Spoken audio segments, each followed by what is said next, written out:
Hello friends, welcome to my channel UP PCS with Chauhan. तो दोस्तों, मेरा नाम है कीरत चौहान। गाइज, हम यहाँ क्या कर रहे हैं, घटना चक्र 2021 की भारत दृष्टि। तो गाइज, हम चैप्टर नंबर 9 तक कर चुके हैं। जो चैप्टर नंबर 10 है वो हमारा है शिक्षा। तो दोस्तों, अगर आपको वीडियो पसंद आती हो तो प्लीज़ वीडियो को लाइक करिएगा। दोस्तों, अगर आपने अभी तक चैनल को सब्सक्राइब नहीं किया है तो चैनल को सब्सक्राइब कर लीजिएगा। अगर दोस्तों वीडियो पसंद आती है तो प्लीज़ प्लीज़ प्लीज़ जो वीडियो है उसको शेयर करिए और चैनल को भी शेयर करिए।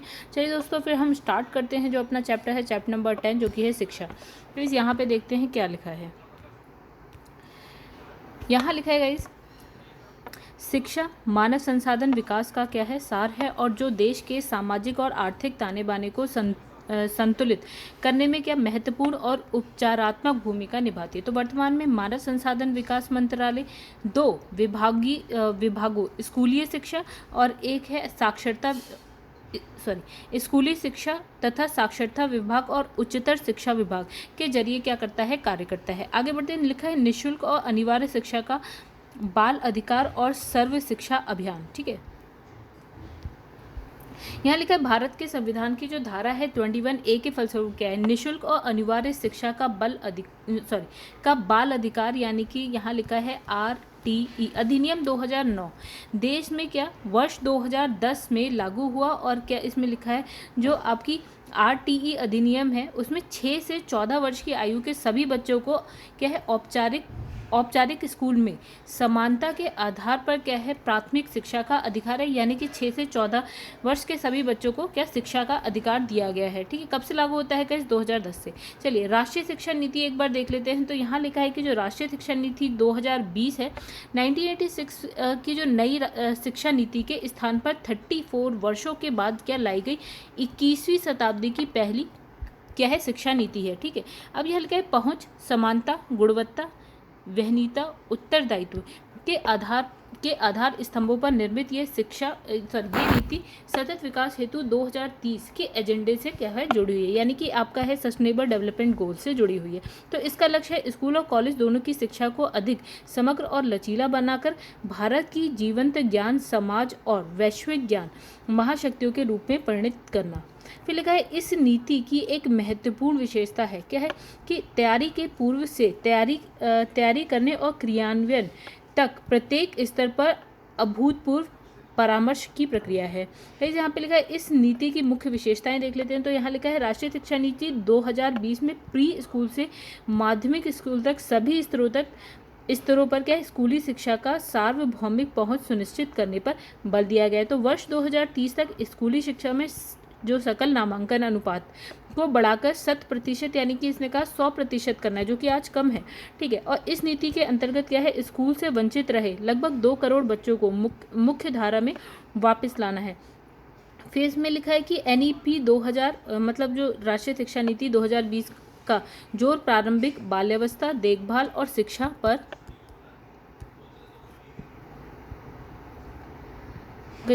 पर है, और जिसमें शिक्षा पाठ्यक्रम की 10+2 की संरचना को कैसे दिया गया है, 5+3+3+4 जो पाठ्यक्रम संरचना, जो क्रमशः 3 से 8 वर्ष, देखिए यहाँ पे है तो 3 से 8, फिर आपकी आती है 8 से 11, फिर आपकी आती है 11 से 14 और फिर 14 से 18 में आती है गाइस।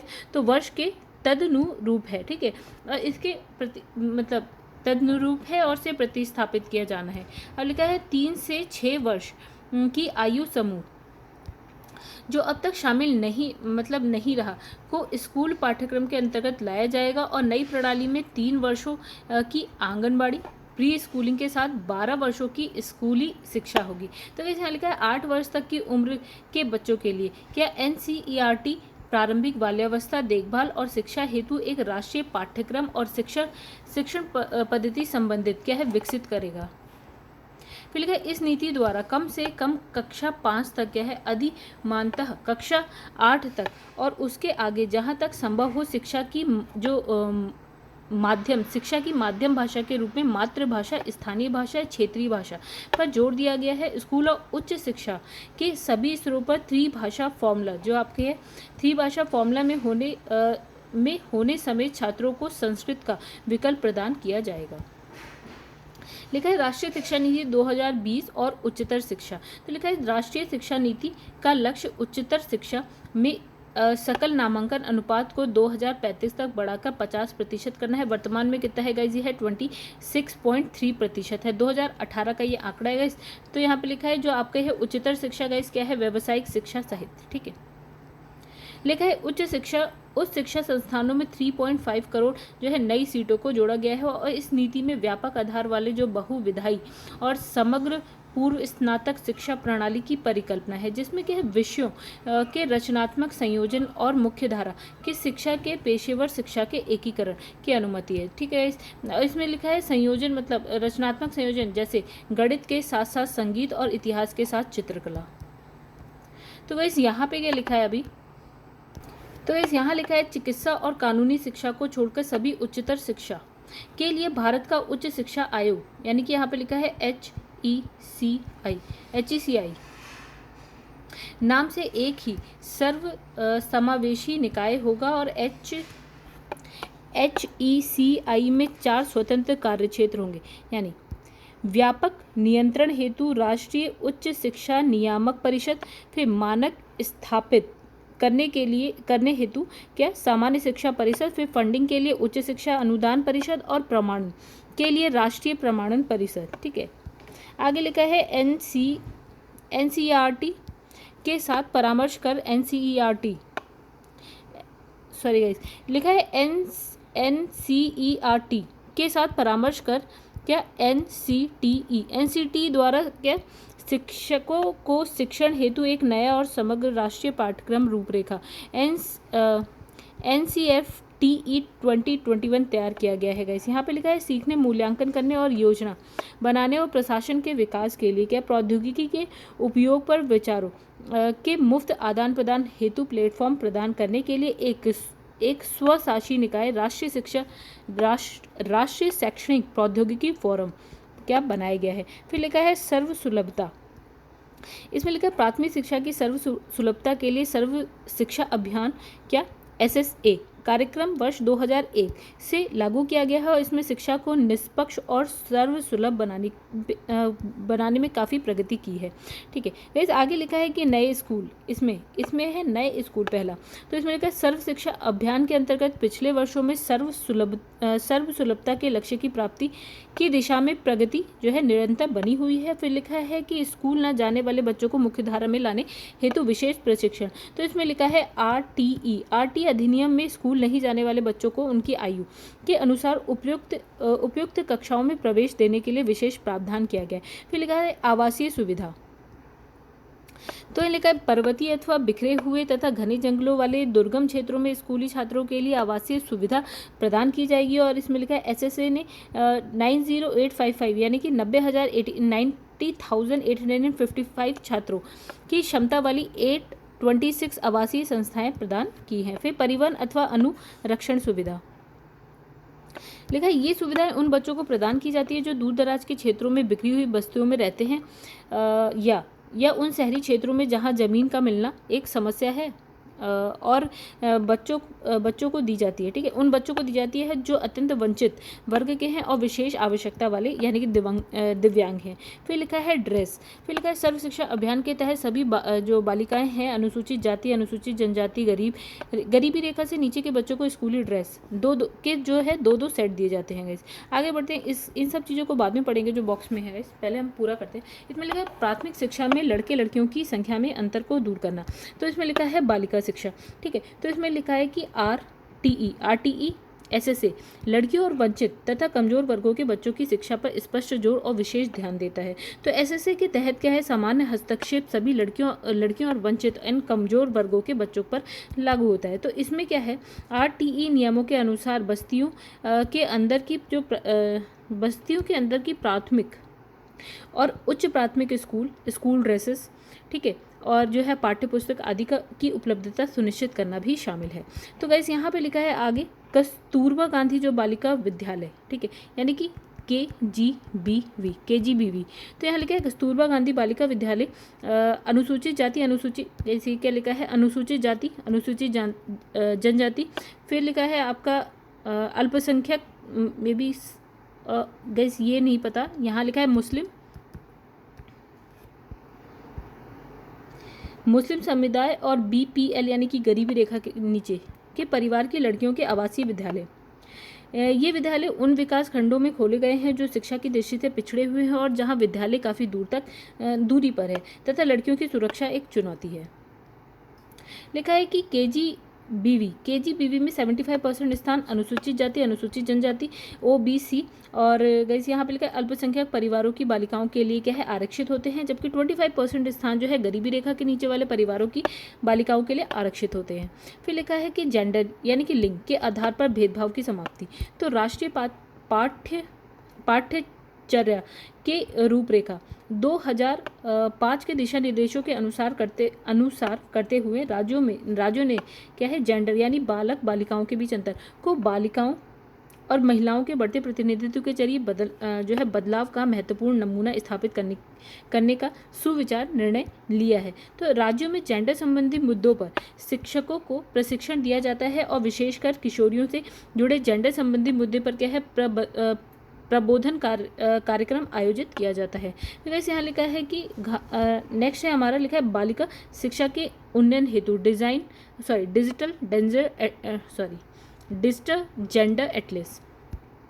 यहाँ लिखा है कि स्कूली शिक्षा और साक्षरता विभाग ने अपनी वेबसाइट पर भारत में बालिका शिक्षा की प्रगति पर एक क्या है एटलस तैयार किया है। यूनिसेफ की सहायता से निर्मित यह है साधन उन क्षेत्रों की पहचान में मदद करेगा जहां पर अनुसूचित जाति, अनुसूचित जनजाति, मुस्लिम समुदाय जैसे वंचित वर्गों की बालिकाओं की शिक्षा की स्थिति क्या है कमज़ोर है। फिर जेंडर जो एटलस है इसका जो उद्देश्य है क्या है दिव्यांगत पर ध्यान देकर ध्यान जो है केंद्रित करते हुए समान वंचित लड़कियों की समान शिक्षा को सुनिश्चित और चिन्हित करने में मदद करना। फिर गाइस यहाँ पे लिखा है समावेशी शिक्षा। तो इसमें लिखा है दिव्यांग बच्चे। समावेशी शिक्षा मतलब जिसमें सभी को इंक्लूड कर लिया जाए। तो दिव्यांग बच्चे हो गए जैसे ऐसे बच्चों के लिए सर्व शिक्षा अभियान के मुख्य घटकों में क्या शामिल है, क्या है शिनाख्त, फिर क्रियाशीलता और औपचारिक आकलन,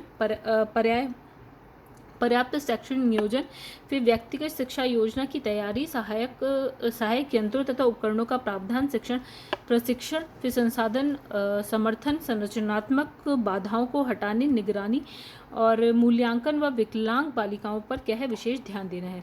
फिर आगे लिखा है बच्चों के लिए पाठ्य पुस्तकें। तो इसमें लिखा है सभी बच्चों को 8वीं कक्षा तक निःशुल्क पाठ्य पुस्तकें जो है उपलब्ध कराई जाएंगी और 2016 से 17 में क्या है कि 8.38 करोड़ बच्चों को पाठ्य पुस्तकें उपलब्ध कराने का क्या है प्रावधान है गाइस। लिखा है सर्व शिक्षा अभियान के तहत उप कार्यक्रम यानी कि पढ़े भारत बड़े भारत।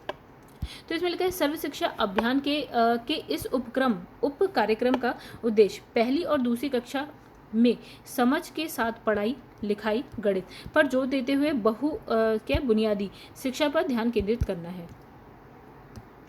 तो गाइस यहाँ पे लिखा है कि तमिलनाडु में ABL, कर्नाटका में नलिकली और गुजरात में प्रज्ञा के तहत जो है पहली और दूसरी शिक्षाओं के विद्यार्थियों को पढ़ने के लिए जो है शिक्षकों के लिए विशिष्ट शिक्षण प्रशिक्षण का क्या है मॉड्यूल विकसित करने के कदम उठाए गए हैं। तो सर्व शिक्षा अभियान के अंतर्गत क्या है राष्ट्रीय आविष्कार अभियान का उद्देश्य 6 से 18 वर्ष की आयु के बच्चों को विज्ञान, गणित, प्रौद्योगिकी की ओर क्या है आकर्षित और प्रेरित करना। फिर ऐसा कक्षा के अंदर और बाहर अवलोकन, प्रयोग, अनुमान, चित्रांकन तथा मॉडल निर्माण जैसी गतिविधियों के माध्यम से किया जाता है। तो इस आगे लिखा है कि IIT, IISER और NIT जैसी उच्च शिक्षण संस्थानों ने परामर्श के लिए क्या है स्कूलों को गोद लिया है। तो सर्व शिक्षा अभियान के तहत एक अन्य उप कार्यक्रम विद्यांजलि ठीक है। इसका उद्देश्य देखिए सर्व शिक्षा अभियान के तत्वाधान में देशभर के सरकारी प्राथमिक विश्वविद्यालयों में समुदाय और निजी क्षेत्रों की भागीदारी बढ़ाना। फिर क्या है मानव संसाधन विकास मंत्रालय ने शगुन नाम का एक क्या है वेब पोर्टल विकसित किया है। शगुन शाला और गुणवत्ता जो है शब्द से मिलकर बना हुआ है और ये क्या है, सर्व शिक्षा अभियान के क्रियान्वयन को मॉनिटर करने हेतु क्या है, प्रारंभ की गई क्या है, एक पहल है। तो इस नेक्स्ट इसमें लिखा है राष्ट्रीय माध्यमिक शिक्षा अभियान। तो लिखा है ये योजना 2009 में शुरू हुई थी और शिक्षा की गुणवत्ता में सुधार के लिए जो है आपकी RMSA के तहत की गई कुछ क्या है, पहल इस प्रकार है। तो पहला है शाला सिद्धि। तो 2015 में स्कूल मानक और मूल्यांकन तंत्र और इसका वेब पोर्टल जो है शुरू किया गया। शाला दर्पण की बात करें तो 1099 केंद्रीय विश्वविद्यालयों के लिए शाला दर्पण परियोजना जो है 2015 में शुरू की गई और इसका उद्देश्य क्या है, विद्यार्थियों, अभिभावकों, समुदायों के लिए स्कूल प्रबंधन प्रणाली पर आधारित सुविधाएं क्या उपलब्ध कराना है। फिर लिखा है GIS मैपिंग। GIS मैपिंग क्या है, किसी भी बस्ती की उचित दूरी के भीतर माध्यमिक और अन्य स्कूलों की बिना किसी भेदभाव के उपलब्धता सुनिश्चित करने के लिए क्या UNICEF district information system for education में उपलब्ध स्कूल की जानकारी के साथ उनके जियोग्राफी जियोग्राफिक कोऑर्डिनेट्स जो GIS वेब समर्थित प्लेटफॉर्म यानी कि गाइस http://schoolgis.nic.in पर क्या है अपलोड किया गया है। जम्मू कश्मीर को छोड़कर सभी राज्यों ने क्या है NIC के साथ स्कूलों की शेयर्ड जियोग्राफी कोऑर्डिनेट्स और GIS मैपिंग की है। तो गाइस लिखा है कक्षा 10 के लिए क्या है, राष्ट्रीय निष्पादन सर्वेक्षण। तो लिखा है मानव संसाधन विकास मंत्रालय ने पहली बार कक्षा 10 के लिए राष्ट्रीय निष्पादन जो सर्वेक्षण किया है, जिसमें 5 विषय यानी कि अंग्रेजी, गणित, सामाजिक विज्ञान, आधुनिक भारतीय भाषा में विद्यालयों में क्या निष्पादन का परीक्षण किया है और ये परीक्षण जो है आपका 33 राज्यों और केंद्र शासित प्रदेशों में किया गया है। लिखा है कला उत्सव। मानव संसाधन विकास मंत्रालय की कला उत्सव पहल का उद्देश्य क्या है, शिक्षा में कला को बढ़ावा देना। कला मतलब हो गया आपका संगीत, थिएटर हो गया, नृत्य, दृश्य कला, आपका शिल्प, ये सारी चीज़ें हो गई। फिर लिखा है विज्ञान और गणित पर संकेंद्रण। तो वर्ष 2015 में राष्ट्रीय जो है आविष्कार अभियान शुरू किया गया है और इसके तहत विज्ञान और गणित के 1.04 लाख शिक्षकों को क्या है प्रशिक्षण दिया गया है। फिर लिखा है शिक्षा में नवाचार के लिए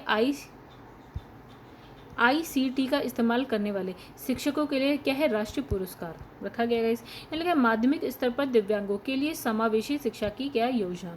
तो लिखा है यह योजना विकलांग बच्चों के लिए पहले की दिव्यांग बच्चों के लिए एकीकृत शिक्षा योजना के स्थान पर 2009 से 2010 में क्या है शुरू की गई थी और इसके अंतर्गत कक्षा 9 से लेकर 12 तक के विकलांग बच्चों को समावेशी शिक्षा में मदद दी जाती है। तो लिखा है ये योजना उन सभी बच्चों के लिए है जो प्राथमिक शिक्षा पूरी करने के बाद क्या है माध्यमिक स्तर पर जो है सरकारी स्थानीय निकाय या ये जो आपकी सरकारी सहायता प्राप्त स्कूल में पढ़ रहे हैं, ठीक है, जो दिव्यांगता अधिनियम 1995 और क्या है राष्ट्रीय न्यास अधिनियम 1999 की परिभाषा के तहत एक या अधिक प्रकार के दिव्यांग हैं। देखिए गाइस इसमें कौन कौन से शामिल हैं।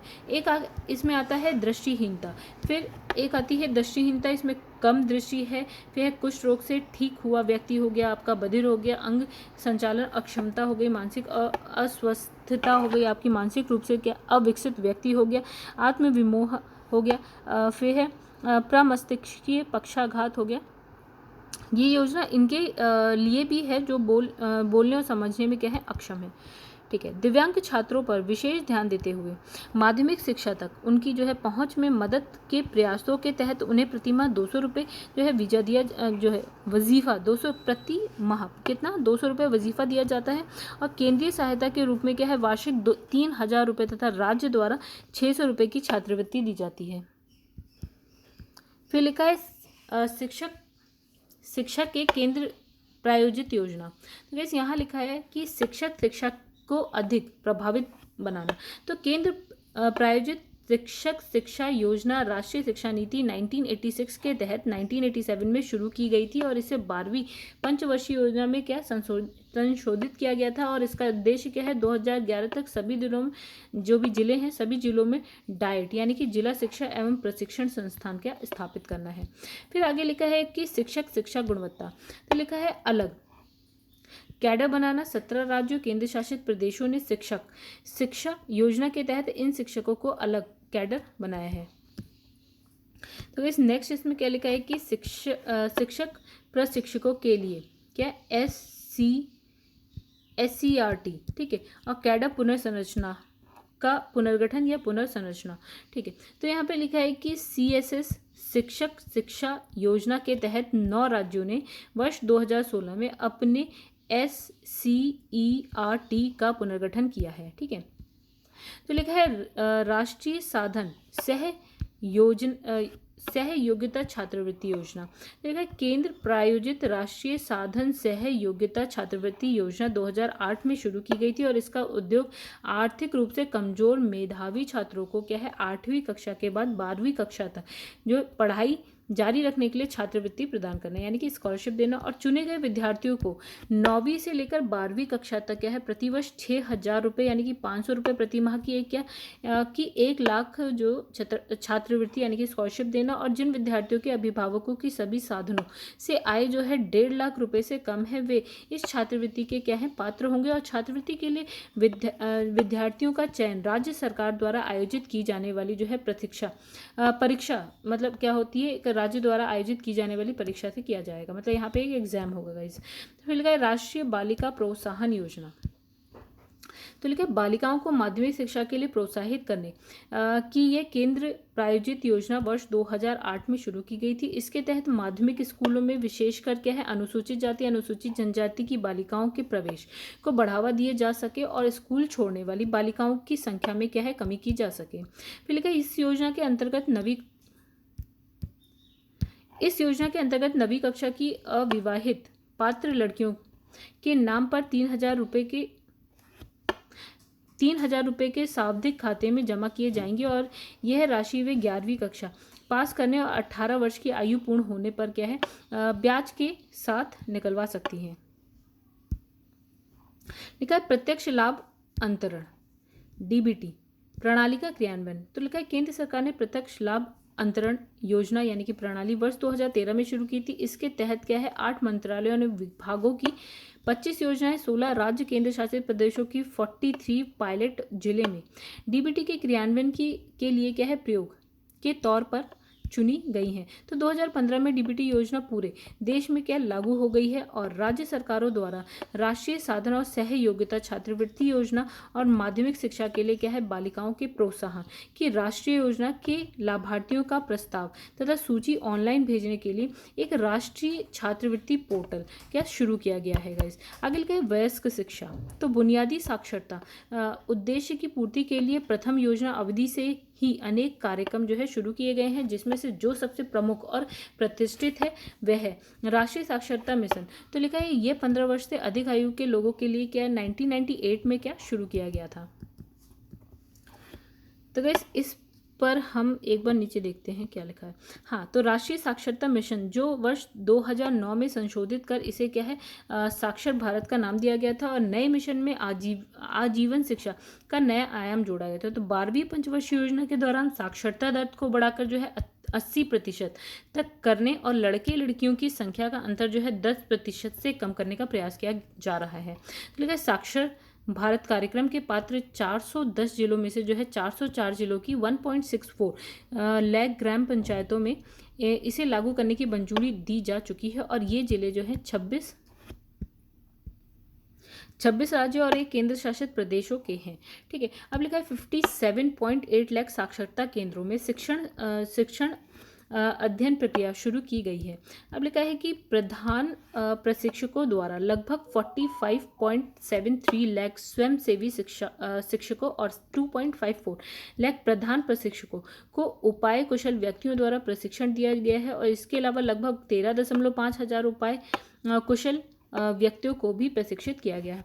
ठीक है, अब 13 भारतीय भाषाओं और 26 स्थानीय बोलियों में बेसिक साक्षरता प्राइमर प्रकाशित कर बांटे गए हैं। तो गाइस आगे लिखा है शिक्षकों के लिए राष्ट्रीय पुरस्कार की अगर बात करें तो ये पुरस्कार वर्ष 1958 में शुरू किया गया था। प्राथमिक, माध्यमिक, उच्च माध्यमिक स्कूलों में कार्यरत प्रशंसनीय योगदान करने वाले शिक्षकों को सार्वजनिक मान्यता प्रदान करने के लिए प्रतिवर्ष 5 सितंबर को क्या है भारत के राष्ट्रपति द्वारा सम्मानित किया जाता है। और इस अवसर पर दिए जाने वाले कुल 378 पुरस्कारों में से 23 जो है संस्कृत, फारसी, अरबी भाषा के शिक्षकों के लिए आरक्षित है। और 2001 से ये विशेष पुरस्कार भी शुरू किया गया है। एक विशेष पुरस्कार भी शुरू किया गया है। ये विशेष पुरस्कार 43 शिक्षकों को मुख्य धारा के स्कूलों में जो है कार्यरत दिव्यांग शिक्षक और समावेशी शिक्षक के लिए उल्लेखनीय काम करने वाले विशेष और जो है प्रशिक्षित विशेष या प्रशिक्षित सामान्य शिक्षक ठीक है, ये समझिएगा श्रेणियों के लिए दिया जाता है। पुरस्कार स्वरूप 50,000 रुपये नकद और एक रजत पदक, एक प्रशस्ति पत्र दिया जाता है। तो इस लिखा है केंद्रीय विद्यालय संगठन। केंद्रीय विद्यालय संगठन योजना को भारत सरकार ने 1962 में मंजूरी दी थी। इसका गठन 15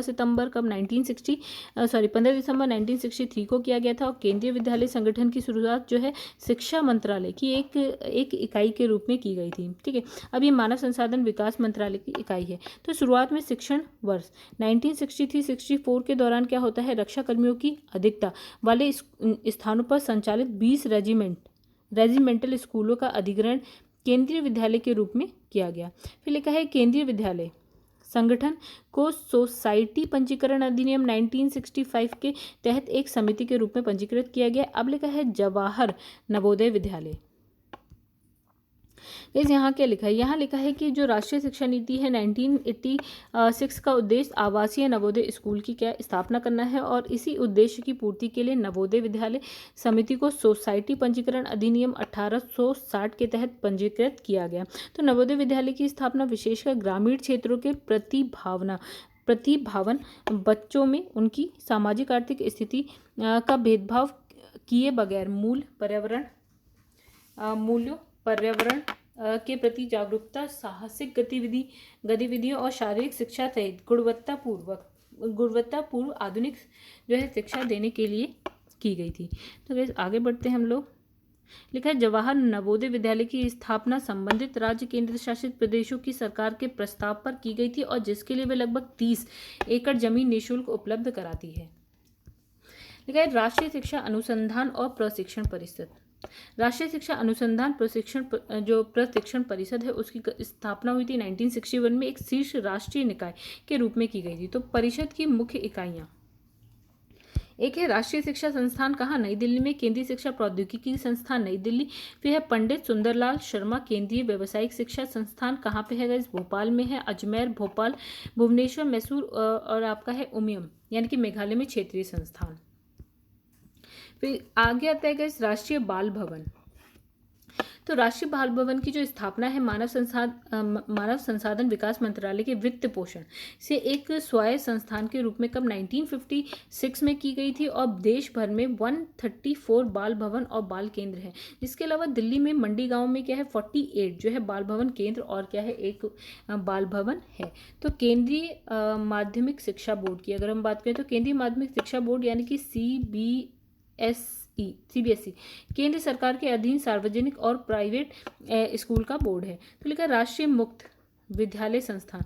तो लिखा है इसकी जो शुरुआत है वर्ष 1979 में क्या सीबीएसई ने अपनी ही तरह की परियोजना के तौर पे की थी। इसके लिए मानव संसाधन विकास मंत्रालय ने 1989 में राष्ट्रीय मुक्त विद्यालय यानी कि नेशनल ओपन स्कूल की स्थापना की थी। और 2002 में मानव संसाधन विकास मंत्रालय ने संगठन का नाम क्या है राष्ट्रीय मुक्त विद्यालय से बदलकर राष्ट्रीय मुक्त विद्यालय संस्थान ठीक है कर दिया। तो इसमें शिक्षा प्राप्त करने वालों को 5 वर्ष की अवधि में सार्वजनिक परीक्षा में 9 बार बैठने का मौका दिया जाता है। और क्या है छमाही पत्रिका ओपन लर्निंग के जरिए विद्यार्थियों को प्रतिभा संपन्न बनाया जाता है।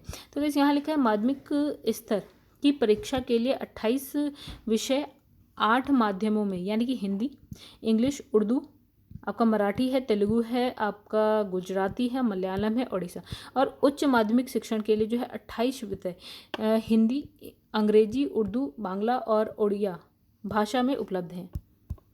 फिर लिखा है मध्याह्न भोजन योजना।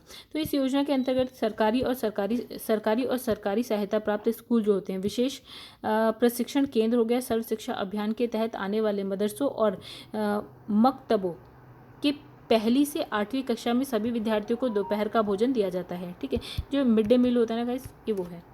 ठीक है, आगे बढ़ते हैं। तो यहाँ लिखा है कि तिथि भोजन, यानी यहाँ लिखा है मध्याह्न भोजन कार्यक्रम के तहत अधिक से अधिक लोगों की भागीदारी सुनिश्चित करने के लिए गुजरात राज्य ने क्या तिथि भोजन के नाम से एक नई अवधारणा का सूत्रपात किया है। इसमें लिखा है कि विभिन्न राज्यों ने अलग अलग नाम से इस अवधारणा को अपनाना शुरू कर दिया है। तो असम में क्या है, संप्रीति भोजन, हिमाचल प्रदेश में धाम हो गया, महाराष्ट्र में स्नेह भोजन हो गया आपका, कर्नाटका में शालेगागी नावू नीवू, और पुडुचेरी में अन्नधानम, पंजाब में प्रीति भोज, फिर राजस्थान में है उत्सव भोज के नाम से तिथि भोजन की परंपरा शुरू की गई। फिर मध्याह्न भोजन के मानक क्या है गाइस। तो मध्याह्न भोजन का अगर हम कैलोरी मूल्य बताते हैं तो पके हुए भोजन में क्या है 100 ग्राम गेहूं चावल, ठीक है, 20 ग्राम दाल होनी चाहिए, 50 ग्राम सब्जी, 5 ग्राम तेल वसा युक्त क्या है ये शामिल होना चाहिए। तो जिसमें प्राथमिक स्तर पर बच्चों को जो है 450 कैलोरी ऊर्जा और 12 ग्राम प्रोटीन की प्राप्ति होती है।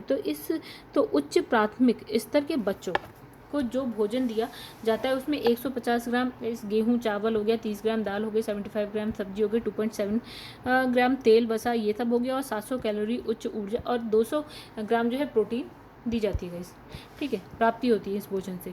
तो इसमें लिखा है कि MDM योजना के अंतर्गत खाना पकाने की जो लागत है वर्ष 2016 से खाना पकाने की लागत प्राथमिक कक्षा के छात्रों के लिए 4.13 रुपये प्रति छात्र प्रतिदिन, और उच्च प्राथमिक शालाओं में ये थी आपकी 6.1618 रुपये प्रति छात्र प्रतिदिन है। तो गैर पूर्वोत्तर राज्यों और विधान सभाओं वाले केंद्र शासित प्रदेशों के लिए खाना पकाने का जो व्यय है, व्यय में क्या केंद्र और राज्य सरकार का जो हिस्सा है गाइस वो कितना है 60-40 का, यानी कि 60% जो है आपका पैसा केंद्र सरकार देगी और 40% पैसा कौन देगी, आपकी राज्य सरकार देगी। तो लिखा है केंद्र शासित प्रदेशों में 100% व्यय जो है, जो केंद्र शासित यानी कि यूनियन टेरिटरी से, उसमें क्या 100% जो आपका व्यय है वो कौन करता है गाइस, केंद्र ही वहन करता है। और पूर्वोत्तर वाले राज्यों की अगर हम बात करें या हिमाचल प्रदेश की बात करें, उत्तराखंड यानी कि जो पहाड़ों वाले राज्य हैं, तो उसमें जो है 90% हिस्सा जो पैसा है वो आपकी केंद्र सरकार देती है, और जो 10% जो है वो आपकी कौन देती है, राज्य सरकार द्वारा खर्च किया जाता है। तो इसमें लिखा है सोशल ऑडिट गाइस, इसमें लिखा है इस प्रक्रिया के लोग जो है मिलजुल कर किसी कार्यक्रम या योजना के नियोजन और कार्यान्वयन की निगरानी और मूल्यांकन करते हैं। तो लिखा है सोशल ऑडिट का क्रियान्वयन सोशल ऑडिट जवाबदेही और पारदर्शिता समिति द्वारा क्या है 2012-13 के दौरान अविभाजित आंध्र प्रदेश के चित्तूर और खम्मन जिले में किया गया था। तो लिखा है इसके नतीजे से उत्साहित होकर मध्याह्न भोजन योजना का सोशल ऑडिटिंग करने के लिए जो वर्ष 2014 में विभाग ने विस्तृत दिशा निर्देश जारी किए थे, और अब तक 13 राज्य यह सोशल ऑडिट पूरा कर चुका है। और ये राज्य हैं कौन कौन से गाइस, बिहार है, महाराष्ट्र है, ओडिशा, कर्नाटका, पंजाब, उत्तर प्रदेश, तेलंगाना, नागालैंड है, आंध्र प्रदेश है, वेस्ट बंगाल है, आपका राजस्थान, मिजोरम एंड तमिलनाडु है। आगे लिखा है कि उच्च और तकनीकी शिक्षा। तो इसमें लिखा है स्वतंत्रता के समय देश में कुल 20 विश्वविद्यालय, 500 कॉलेज थे, और कॉलेज की जो संख्या में क्या है 77 जो टाइम्स मतलब गुना 77 गुना और विश्वविद्यालयों की संख्या में है 38 गुना क्या है वृद्धि हुई है।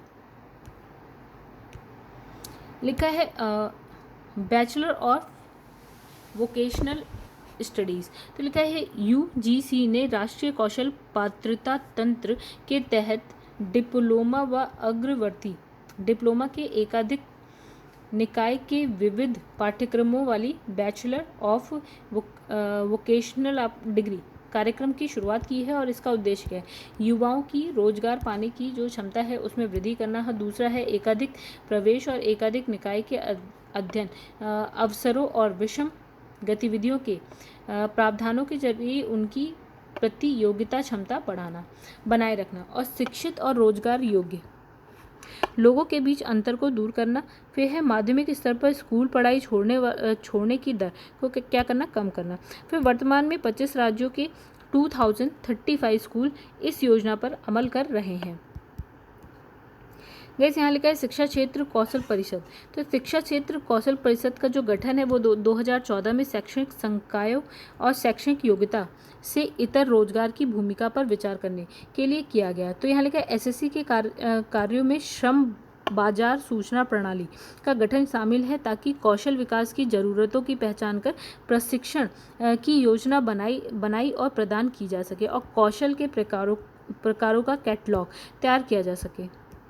ठीक है, कौशल विकास योजना तैयार करना, कौशल इन्वेंट्री बनाकर रखना और कौशल दक्षता मानकों और योग्यताओं का विकास करना भी इसके कार्य में क्या है शामिल है। पूर्वोत्तर क्षेत्र के नेक्स्ट है पूर्वोत्तर क्षेत्र के छात्र हेतु क्या है ईशान उदय।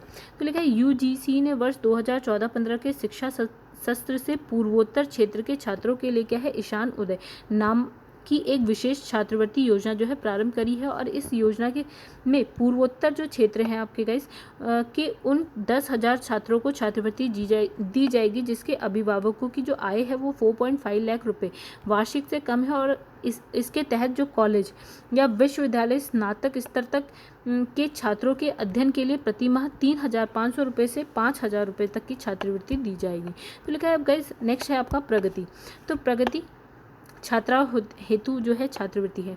तो इसमें लिखा है AICTE की क्या है एक योजना है और ये तकनीकी शिक्षा के माध्यम से महिला सशक्तिकरण को क्या बढ़ावा देने हेतु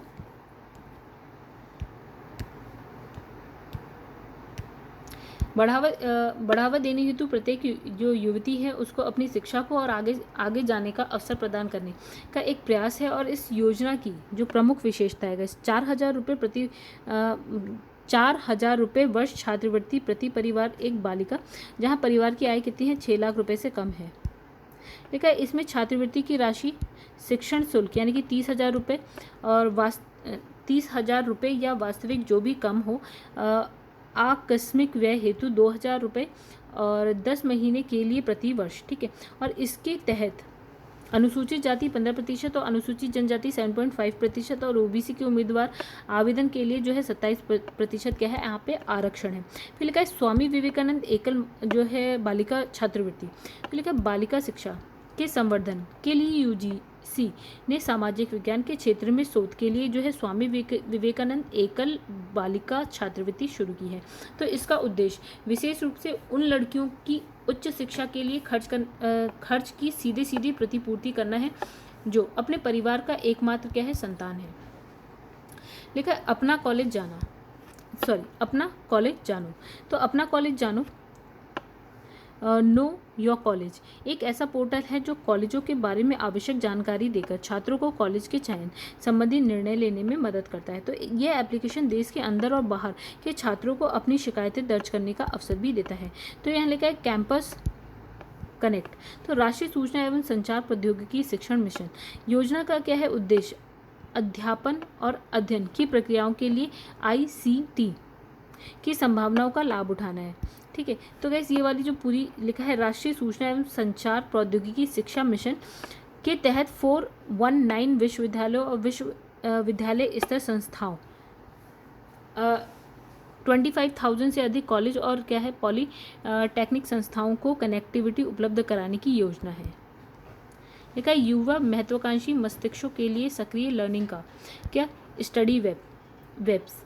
ठीक है, तो ये जो है स्वयं शिक्षा नीति के 3 मूल सिद्धांतों पुनः समानता गुणवत्ता को प्राप्त करने के लिए शुरू और डिज़ाइन किया गया एक कार्यक्रम है गाइस। और इस प्रयास का उद्देश्य क्या है सबसे वंचितों सहित सभी को सर्वोत्तम शिक्षण सीखने के संसाधनों को अपनाना।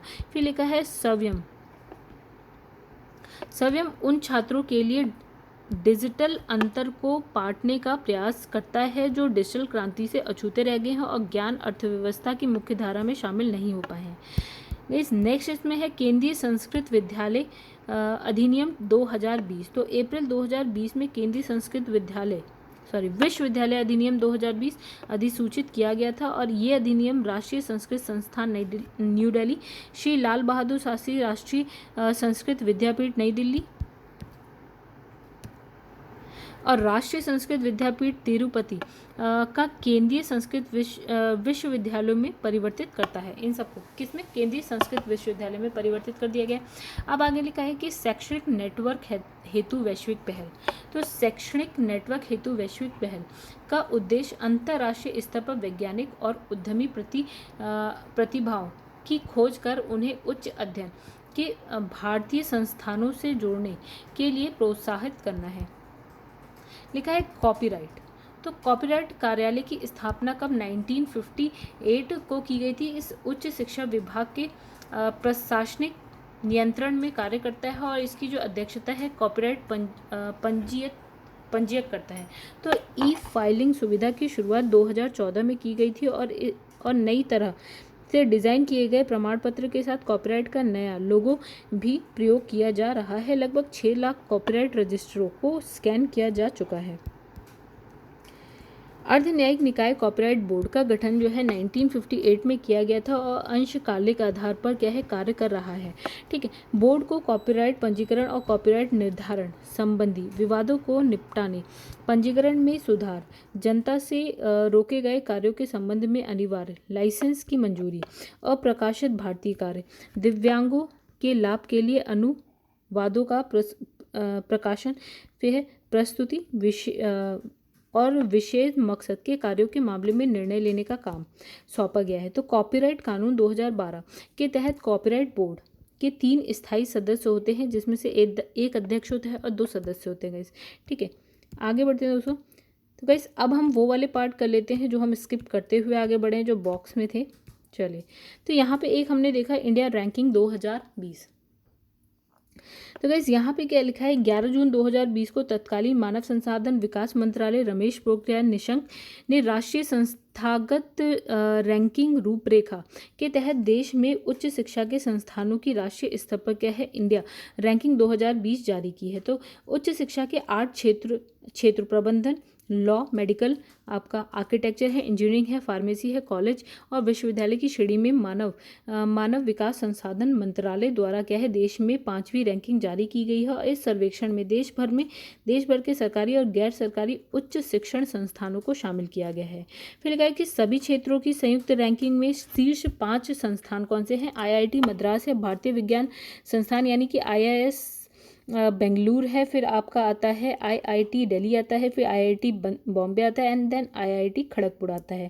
ठीक है, विश्वविद्यालयों की श्रेणी में जो है आपके शीर्ष 3 संस्थान की बात करें तो आपका आता है भारतीय विज्ञान संस्थान आ गया बेंगलुरु में, जवाहरलाल नेहरू विश्वविद्यालय जो है आपका न्यू दिल्ली में आता है, और बनारस हिंदू विश्वविद्यालय यानी कि वाराणसी में आता है। तो लिखा है इंजीनियरिंग श्रेणी में 3 संस्थान की अगर हम बात करें तो गाइस यहाँ पे कौन कौन से हैं? IIT Madras, then IIT Delhi, then IIT Bombay. फिर आपकी कॉलेजेस की श्रेणी में 3 संस्थान की शीर्ष 3 संस्थान की बात करें तो मिरांडा हाउस दिल्ली, फिर है आपका lady Shri Ram college for women new Delhi में ही आपका हिंदू कॉलेज दिल्ली। फिर आता है प्रबंधन की श्रेणी में आप तो एक आता है IIM Ahmedabad, IIM Bengaluru, IIM Kolkata. फिर आता है फार्मेसी की श्रेणी में अगर हम बात करें तो लिखा है जामिया हमदर्द नई दिल्ली, पंजाब विश्वविद्यालय Chandigarh, national institute of pharmaceutical education and research Mohali Punjab में। फिर लॉ की श्रेणी में अगर हम बात करें तो national law school of Indian university Bengaluru हो गया, नेशनल लॉ यूनिवर्सिटी नई दिल्ली हो गया, फिर है नालसार यूनिवर्सिटी ऑफ लॉ जो है हैदराबाद में हो गया। अब हम बात करेंगे आर्किटेक्चर में तो गाइस यहाँ पे है IIT खड़गपुर है, IIT रुड़की, IIT कालीकट है। फिर इसमें लिखा है मेडिकल की श्रेणी में 3 संस्थान की बात करेंगे तो अखिल भारतीय यानी कि एम्स अखिल भारतीय आयुर्वेदिक संस्थान नई दिल्ली में हो गया। फिर है स्नातकोत्तर चिकित्सा शिक्षा अनुसंधान संस्थान आपका कौन सा हो गया? चंडीगढ़ में हो गया। फिर आपका है क्रिश्चियन मेडिकल कॉलेज वेल्लोर में हो गया। दोस्तों चलिए आगे बढ़ते हैं और हम देखते हैं क्या गए। यहाँ पे हमने लिखा है the Uttar Pradesh sports university bill 2021। तो उत्तर प्रदेश मंत्रिमंडल द्वारा इस विधेयक का जो है आलेख अनुमोदित 25 जनवरी 2021 को किया गया। तो इस बिल के अधिनियमित होने के बाद विश्वविद्यालय की परिनियमावली प्रख्यापित की जाएगी और इस यूनिवर्सिटी की स्थापना का उद्देश्य प्रदेश में खेल संस्कृति में उत्कृष्टता लाना और फिजिकल एप्टीट्यूड स्किल्स और खेल में रिकॉर्ड स्थापित करने और पदक जीतने हेतु खिलाड़ियों को खेल की प्रैक्टिकल बेस्ट शिक्षा प्रदान करना। तो उत्तर प्रदेश का पहला खेल विश्वविद्यालय मेरठ में स्थापित किया गया है। ठीक है, आगे बढ़ते हैं यहाँ पे। तो गैस यहाँ पे हम देख लेते हैं क्या है ये बड़ी सी जो लिस्ट है गैस। तो यहाँ पे लिखा है, यहाँ लिखा है केंद्रीय विश्वविद्यालय की सूची। ठीक है, 31 मार्च 2021 की स्थिति के अनुसार। तो गाइस इसमें देखिए, हम ये आपके लिए चला देते हैं या आप एक बार पढ़ लीजिएगा। चलिए देखते हैं। तो इसमें है केंद्रीय विश्वविद्यालय की सूची में, जैसे आंध्र प्रदेश में आपके जो कॉलेजेस आ रहे हैं, फिर अरुणाचल प्रदेश का देख लीजिएगा, इस असम है, तेलंगाना है, दिल्ली में है, कौन कौन से, लाल बहादुर शास्त्री राष्ट्रीय संस्कृत विद्यापीठ है, जामिया मिलिया है आपका, दिल्ली विश्वविद्यालय है, जवाहरलाल नेहरू इंदिरा गांधी राष्ट्रीय मुक्त विश्वविद्यालय है, दक्षिण एशियाई विश्वविद्यालय JNU कैंपस है आपका, राष्ट्रीय संस्कृत संस्थान है मध्य प्रदेश में है, महाराष्ट्र में है, महात्मा गांधी अंतर्राष्ट्रीय हिंदी विश्वविद्यालय आपका वर्धा मुंबई में है, मणिपुर का है गाइस, इसमें नागालैंड में दे रखा है, जो आप एक बार पढ़ लीजिएगा, पुडुचेरी, मिजोरम, मेघालय, सिक्किम, उत्तर प्रदेश में गाइस अलीगढ़ मुस्लिम विश्वविद्यालय है आपका, बाबा साहिब भीमराव अम्बेडकर विश्वविद्यालय है, बनारस हिंदू विश्वविद्यालय, इलाहाबाद विश्वविद्यालय आपका, राजीव गांधी राष्ट्रीय विमानन विश्वविद्यालय कहाँ, रायबरेली में है, रानी लक्ष्मीबाई केंद्रीय कृषि विश्वविद्यालय आपका झांसी में वेस्ट बंगाल में है गाइस, उत्तराखंड का देखिए आप। उसके बाद यहाँ पे तमिलनाडु है, राजस्थान में है, पंजाब में, उड़ीसा, केरल, कर्नाटका, झारखंड, जम्मू कश्मीर में है गाइस कश्मीर केंद्रीय विश्वविद्यालय है, और जम्मू केंद्रीय विश्वविद्यालय, हिमाचल प्रदेश भी दे रखा है इसमें आप गाइस, हिमाचल का देखिए, फिर हरियाणा का, छत्तीसगढ़ का, बिहार में है दक्षिण बिहार केंद्रीय विश्वविद्यालय, पटना में नालंदा विश्वविद्यालय आपका, राजगीर नालंदा, और फिर महात्मा गांधी केंद्रीय विश्वविद्यालय पूर्वी चंपारण, डॉक्टर राजेंद्र प्रसाद केंद्रीय कृषि विश्वविद्यालय कहाँ पे है, समस्तीपुर, एंड देन गुजरात में गुजरात केंद्रीय विश्वविद्यालय गांधीनगर। चलिए गाइस आगे बढ़ते हैं, सब आप पढ़ लीजिएगा, जो मैंने स्किप किए हैं छोड़े। यहाँ पे लिखा है 2 नए केंद्रीय विद्यालय, यहाँ लिखा है तत्कालीन केंद्रीय शिक्षा मंत्री रमेश पोखरियाल निशंक द्वारा 2 नए केंद्रीय विश्वविद्यालय जो है शुरू किए जाने की घोषणा कब, 4 मार्च 2021 को। तो 2 नए घोषित केंद्रीय विश्वविद्यालय में से एक कर्नाटका में, जबकि दूसरा जो होगा आपका पंजाब राज्य में स्थित होगा। तो इसके साथ ही देश भर में कुल जो केंद्रीय विश्वविद्यालयों की संख्या कितनी हो जाएगी, 1247 यानी कि 1247 हो जाएगी, जिसमें से जो 3 विद्यालय हैं विदेश में यानी कि मॉस्को में है, एक आपका काठमांडू में है, दूसरा आपका तेहरान में है। चलिए दोस्तों आगे बढ़ते हैं। यहाँ देखिए क्या लिखा है, यहाँ लिखा है QS वर्ड्स यूनिवर्सिटी रैंकिंग 2022। तो QS वर्ड यूनिवर्सिटी रैंकिंग 2022 जारी कर दी गई है, और इस रैंकिंग में विश्व के लगभग 1300 विश्वविद्यालयों को शामिल किया गया है। इसमें अमेरिका के क्या है, मैसाचुसेट्स इंस्टीट्यूट ऑफ टेक्नोलॉजी को शीर्ष स्थान मिला है, यूनिवर्सिटी ऑफ क्या ऑक्सफोर्ड को दूसरा स्थान है, फिर है स्टैनफोर्ड यूनिवर्सिटी और यूनिवर्सिटी ऑफ क्या कैम्ब्रिज को जो है आपका तीसरा स्थान है, हार्वर्ड यूनिवर्सिटी को गाइस 5वां स्थान मिला हुआ है। ये इंपॉर्टेंट है गाइस, एक बार देख लीजिएगा फिर से। फिर लिखा है QS वर्ल्ड यूनिवर्सिटी रैंकिंग 2022 में भारत के 3 संस्थान जो है को विश्व के 200 विश्वविद्यालयों में जो है स्थान मिला हुआ है, जिसमें कि IIT बॉम्बे है 177 पे, IIT दिल्ली है 185 पे, और यहाँ पे लिखा है Indian institute of science Bengaluru यानी कि 186वें स्थान पर है, यानी कि 3 विश्वविद्यालय हैं इसमें। ठीक है गाइस, अगर आपको वीडियो पसंद आई हो तो प्लीज़ वीडियो को लाइक करिएगा, कोई सजेशन कोई कमेंट हो तो प्लीज़ कमेंट करिएगा, अगर वीडियो पसंद आई हो तो प्लीज़ वीडियो को शेयर भी करिएगा, और जिसने अभी तक वीडियो को चैनल को सब्सक्राइब नहीं किया है दोस्तों, प्लीज़ वो जाके चैनल को पहले सब्सक्राइब कर ले। तो गाइस मेरे जो चैनल है उसका नाम है #UPPCS विद चौहान। चलिए दोस्तों, फिर इस वीडियो को हम करते हैं समाप्त यहीं पर, और अब हम आएंगे नए चैप्टर के संग नई वीडियो में। तब तक के लिए धन्यवाद।